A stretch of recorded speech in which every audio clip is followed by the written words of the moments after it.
सत्ता को प्राप्त करने की नशे में चूर, काले चश्मे लगा करके के महिलाओं के सशक्तिकरण को नज़रअंदाज कर करके अनर्गल बातों का जिस तरह से वह आरोप प्रत्यारोप कर रहे हैं, तो वही महिलाएं, वही बेटियां जो घर के मशवरों में भी नहीं होती थी अपने इलाके के विकास के लिए, वो बोर्ड की बैठक में, मीटिंग में वो जा करके डेवलपमेंट की बात करने लगी। कितना सुखद दृश्य है कि आज बेटियां भी हक ले रही हैं। और इन बेटियों को हक दिलाने के पीछे कौन है? माननीय मुख्यमंत्री नीतीश कुमार जी। श्री नीतीश कुमार जी ने मुख्यमंत्री बालिका साइकिल योजना और पोशाक योजना शुरू की, तब लड़कियों के स्कूल जाने की संख्या में भारी बढ़ोतरी देखी गई। आरजेडी के शासनकाल में बेटियों को शिक्षित करने के लिए ऐसा पहल क्यों नहीं किया गया? उनकी क्या मंशा थी? अनुप्रिया पटेल ने कहा कि तेजस्वी यादव को काला चश्मा पहनकर सत्ता में आने का दंभ रोग है।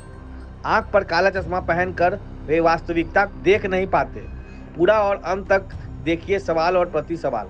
वीडियो को शेयर अवश्य कीजिए। अनुप्रिया पटेल ने कहा कि तेजस्वी यादव को यह नहीं दिखता कि पटना यूनिवर्सिटी स्टूडेंट यूनियन में 3 प्रमुख दलों पर महिलाएं जीत कर आई हैं। महिला प्रतिनिधि यूनिवर्सिटी को नेतृत्व दे रहे हैं और स्वतंत्र ढंग से आई हैं। अनुप्रिया पटेल ने कहा कि यूनिवर्सिटी छात्र यूनियन में पदों पर महिलाओं के लिए कोई आरक्षण नहीं है, तब भी वह इन पदों पर जीत कर आई हैं।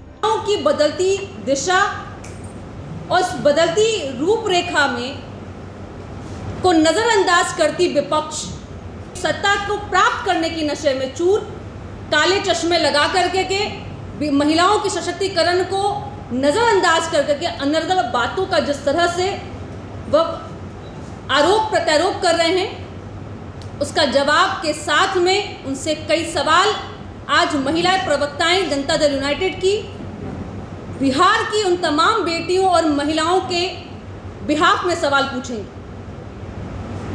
और इस आज के प्रेस वार्ता के थ्रू एक सीरीज होगा जिस दिन हर चार दिन तक हम सवाल पूछेंगे आरजेडी से और जवाब भी उनको देना होगा।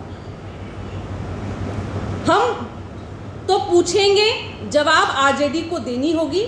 उस विषय को आगे बढ़ाते हुए मैं सर्वप्रथम आप सभी का ध्यान आकर्षित करना चाहूँगी कि 3 दिन पूर्व जिस तरह से पटना विश्वविद्यालय जो ऐतिहासिक विश्वविद्यालय है उसमें महिलाओं ने जो कि वैसा चुनाव जो जहाँ पे अनारक्षित, जहाँ पे रिजर्वेशन नहीं है, वैसे चुनाव में जो मैं कह सकती हूँ कि जो नींव होती है छात्र जीवन की, और जहाँ से आज बिहार के तमाम राजनेता ने अपनी पटकथा लिखी है, उस विश्वविद्यालय से बिना रिजर्वेशन के अलग अलग जिला से आई हुई लड़कियां जो पटना में हॉस्टल में आके रह रही हैं, 5 में से 3 पदों पे निर्भीक होकर चुनाव लड़ा और परचम भी लड़ाया। सर्वप्रथम उन बहनों को मैं धन्यवाद देती हूँ, बधाई देती हूँ कि आज सही मायने में माननीय मुख्यमंत्री जी ने 2005 में जो महिला सशक्तिकरण और बेटियों की सशक्तिकरण की जो पटकथा लिखी थी, वो आज जाकर के वो एक तरह से एक रूप लेके रखा है। और पहली बार अध्यक्ष के रूप में चुनी गई मैथिली जो पटना की नहीं मुंगेर की है, हॉस्टल में रहती है। कोषाध्यक्ष पे जो चुनी गई हमारी बहन है सौम्या जो पटना की बहन है, और सलोनी जो सारण की बेटी है। देखिए कितना सुखद अनुभव है और कितना सुखद दृश्य है कि आज बेटियां भी हक ले रही हैं। और इन बेटियों को हक दिलाने के पीछे कौन है? माननीय मुख्यमंत्री नीतीश कुमार जी का दृढ़ संकल्प। अंजुम आरा ने जदयू दफ्तर में हुए प्रेस मीटिंग को संबोधित करते हुए कहा कि विपक्ष के लोगों को यह समझ में नहीं आता कि पहले महिलाएं पाई की मोहताज थी। कमजोर तबके में लोग पहले से ही कमजोर होते हैं और उनमें भी महिलाएं और अधिक मोहताज होती हैं। नीतीश कुमार की सरकार ने महिलाओं को आवाज़ दी है और उनकी आमदनी बढ़ाने में मदद की है। आज पंचायती व्यवस्था में आधे स्थान पर महिलाएं हैं और वह परिषद की मीटिंग में आकर बातें करती हैं। स्कूल में बच्चियों को जब कपड़े और ड्रेस दिया गया तब स्कूल में दाखिले का अनुपात बढ़ा।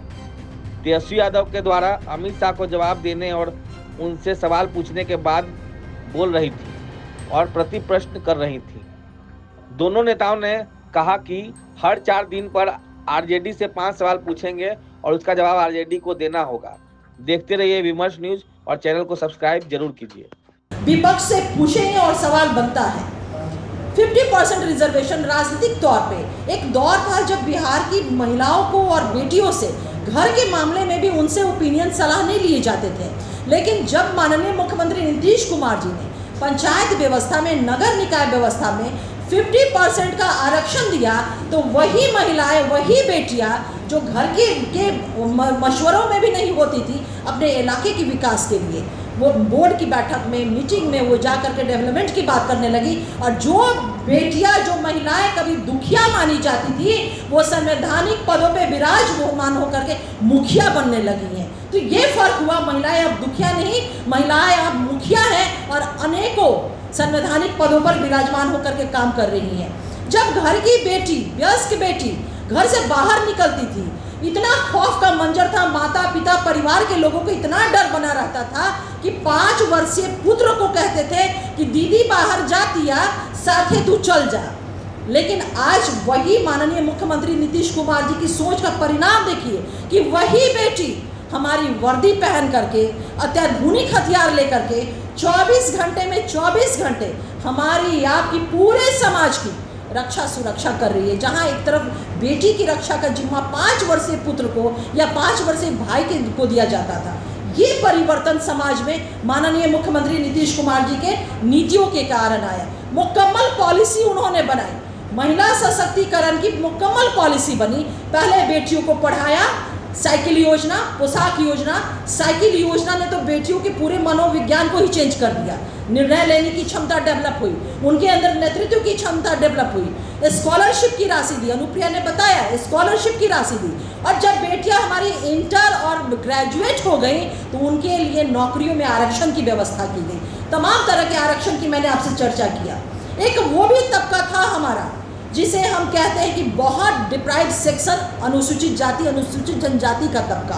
आप समझ सकते हैं कि जब वो तबका ही इतना डिप्राइव है तो उस तबके की, उस वर्ग की महिलाओं की स्थिति कितनी दयनीय रही होगी। माननीय मुख्यमंत्री नीतीश कुमार जी की संवेदनशीलता, उनकी कमिटमेंट, उनकी सोच वहीं तक नहीं सीमित हुई। उस वर्ग की बेटियों के लिए अलग से स्वाभिमान बटालियन बनाया और पूरे समाज के स्वाभिमान को उठाने का उन्होंने काम किया।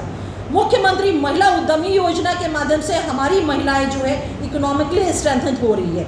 जीविका जो देश में सबसे ज़्यादा 1,40,00,000 हमारी दीदियां हैं, सबसे ज़्यादा जो महिलाएं हमारी, कभी एक दौर था 2005 के पहले का दौर, इनकी सरकारें तो आज़ादी के बाद से लेकर के 2005 तक रही, लेकिन हमारी महिलाएं पाई की मोहताज हुआ करती थी। ये हमें बताने की ज़रूरत नहीं है, ये हम सब जानते हैं।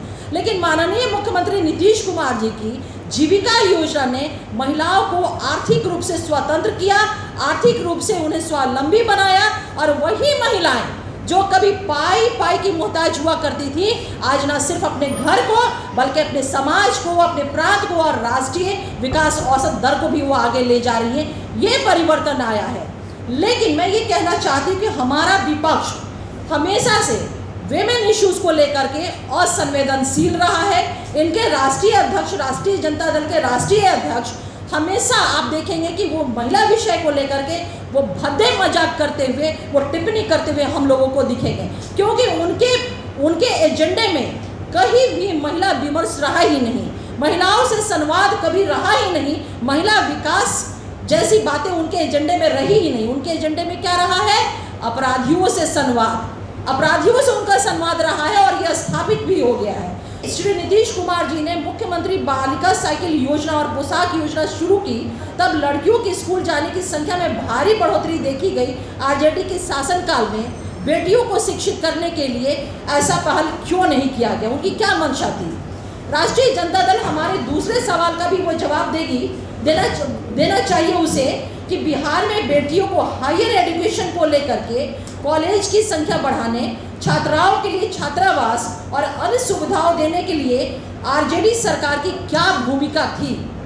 बालिकाओं को इंटर, तीसरा सवाल, बालिकाओं को इंटर या स्नातक की पढ़ाई पूरी करने के बाद आर्थिक सहायता देकर जो हमारी सरकार स्कॉलरशिप की राशि दे रही है, तो वैसी आर्थिक सहायता देकर उच्च शिक्षा के लिए प्रोत्साहित करने का विचार इनके शासनकाल में क्यों नहीं किया गया? चौथा हमारा सवाल है कि इनके शासनकाल में 1990 से 2005 में महिला अभ्यर्थियों के लिए सिविल सेवा जैसी प्रतिष्ठित परीक्षाओं के लिए प्रोत्साहित करने और सहायता देने के लिए कोई योजना क्यों नहीं चलाई गई? क्या बिहार की बेटियां के अंदर वो सलाहियत नहीं थी कि वो जज बन सके, कलेक्टर बन सके, डिप्टी कलेक्टर बन सके, प्रशासनिक सेवा में जा सके? माननीय मुख्यमंत्री नीतीश कुमार जी ने योजनाओं की शुरुआत करके उस विचार को ही ध्वस्त कर दिया। तो वो जवाब दें कि इस तरह की योजनाएं क्यों नहीं उन्होंने शुरू किया था। पांचवा और अंतिम सवाल, आज का ये अंतिम सवाल, आरजेडी के शासनकाल में जो 1990 से 2005 का रहा है, महिलाओं को इंडिपेंडेंट बनाने के लिए कोई ठोस योजना क्यों नहीं बनाई गई? नर्सिंग और औद्योगिक प्रशिक्षण संस्थाओं की स्थापना जैसे प्रयास आरजेडी के शासनकाल में क्यों नहीं किए गए? तो आज हमारा बेसिकली बिहार की बेटियों के शिक्षा, शैक्षणिक वातावरण, शैक्षणिक माहौल जो बनाई हमारी सरकार ने, उसको लेकर के हमारा ये सवाल रहा है। हमें पूरा उम्मीद है कि राष्ट्रीय जनता दल हमारे इन 5 सवालों का क्रमवार जवाब जरूर देगी और कल फिर हम दूसरे विषय जैसे वीमेन एम्पावरमेंट है, हमारा ये आर्थिक एम्पावरमेंट है, इन तमाम बिंदुओं पर एक एक बिंदु पे हमारा 5 सवाल रहेगा। तो ये सवाल हमारे रहे हैं। इन्हीं शब्दों के साथ बहुत बहुत धन्यवाद।